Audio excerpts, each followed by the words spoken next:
Good morning mga ka-farming. Ito, pakain tayo ngayong umaga dito sa mga kambing natin. Baba na, Dapold. Bilis. Good morning. Saan mo baba na?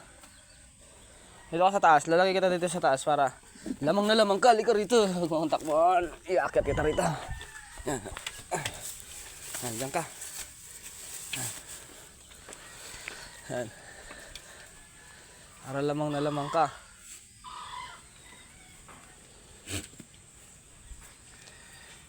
Picturean muna natin. Mga ka-farming, good morning sa ating lahat. Papakain tayo ng ating mga kambing. Ito yung ating Dapold. Nagpakain na rin tayo ng mga native nating kambing dun sa baba ay taas.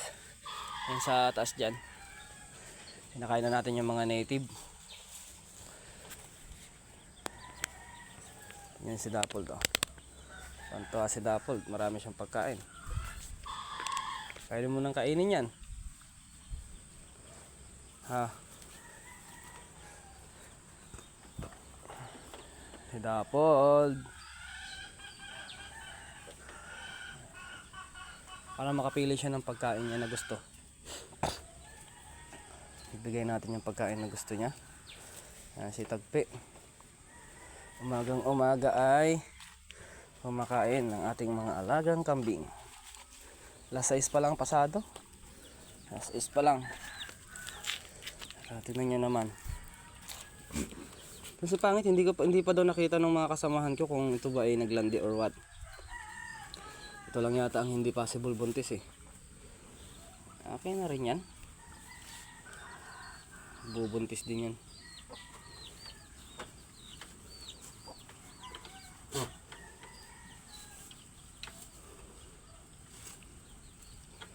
Pakain tayo ng mga kambing natin para tumaba sila. Dapat sagana sila sa pagkain.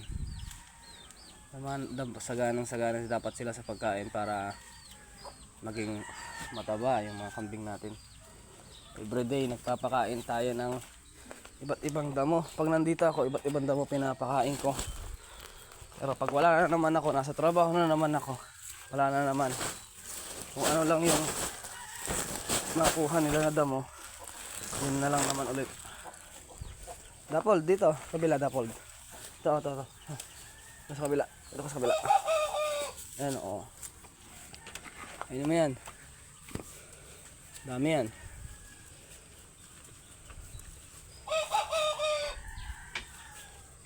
Kahit anong damo na lang. Pinapakain ko sari-saring damo. May mga ganitong klaseng damo. Na kung ipinapakain, meron din yung mga ganito. Yan. Meron din naman yung mga ganitong klaseng damo. May mga baging din. Ayan. Mayroon pa mga ganitong klaseng damo. Ito. So yung mga ganito. Kahit ano na lang makita natin sa gilid ng kalsada. May pagpapastulan naman dito sa baba. Kaya lang tingnan nyo ang panahon. Makulimlim. Tsaka okay na yun dito sila. At least hindi sila nakaka-encounter ng mga insekto. Kaysa pag nandoon sila sa labas, nagkakasakit sila. Pag pinapastol natin sila. Maganda rin naman ang pinapastol na kambing, pero wala kasi talaga tayong area. Tsaka matubig pa doon. Ayun, may tubig pa. Pwede nang pastulan doon, kaya lang matubig pa nga.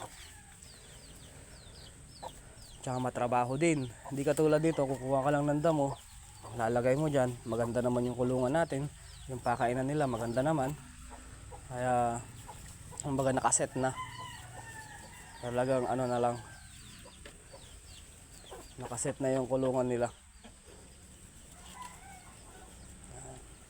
Papaboran natin tong isa na kambing natin, at mamaya papakita ko sa inyo sa dulo ng video na to, papakita ko sa inyo yung kambing natin dun sa baba, ay sa taas. Ito nga pala yung baba. Ito yung kulungan ko, medyo malungkot na yung kulungan ko kasi nga konti na lang sila. Pero para saan, at dadami din naman yung pagka inaalagaan natin. Paparami lang tayo. Nagbenta kasi tayo ng mga kambing. Marami na sana yung mga yan. Kaya lang namatayan tayo ng mga kambing. 4 yung namatay sa ating kambing. Ngayon, apat ba?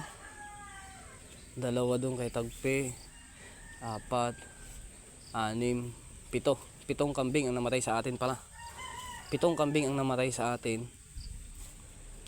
Ngayon, yung pitong kambing na yon, sayang yun. Tapos, nagbenta tayo ng apat na kambing. So, halos wala ding natira talaga. So, ngayon, mag-uumpisa ulit tayo ngayon 2025 ng pagpaparami. So, bagong henerasyon na itong aking ginagawa. At next year, pag ito malapit ng mga anak yung mga kambing natin na yan, magpo-focus na rin ako sa pag-aalaga talaga ng kambing kasi hindi naman na sila pwedeng pabayaan. Kumbaga talagang focus na rin talaga ako. Sa ngayon na wala pa namang gaano na dapat bantayan, ay hinahayaan ko lang muna sila at magtatrabaho pa naman ako para kahit pa paano makapag bili pa tayo ng mga gamot. So by next year, itong darating na December, January, tatrabaho tayo para makapagpundar tayo ng mga gamot kasi ang mamahal ng mga gamot ng kambing natin. At saka rin tayo, magdadagdag din tayo ng hayop, kahit mga dalawang inahin pa na magagandang klase. Dito naman, nandito yung mga kambing natin. Itong puting kambing na to, di ko alam. Yan, yung puting kambing na yan, baka gawin kong inahin yan.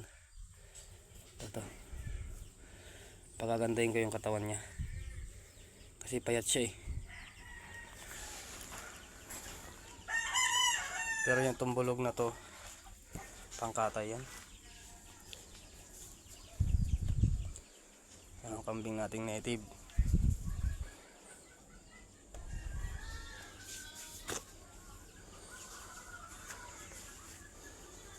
Sakali mapaganda natin yung puti na yan, gagawin natin inahin. Kulang lang yan sa alaga, pakain, vitamins. Tumbulog naman na to, pang ano lang natin to, kukondisyon natin. Bata pa tong bulog na to, tanda na, abansot lang siguro tong bulog na to.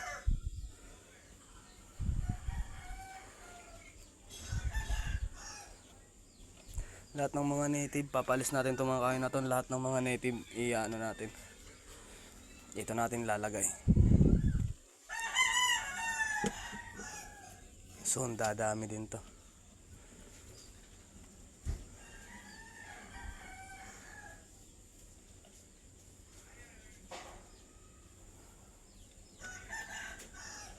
Mga kambing natin. Maganda siya, kaya lang yung balahibo niya tsaka yung katawan niya manipis, pero matangkad to. Magiging big mama to. Yun, di ko alam, buntis yata yun kasi malaki tiyan eh. May sipon.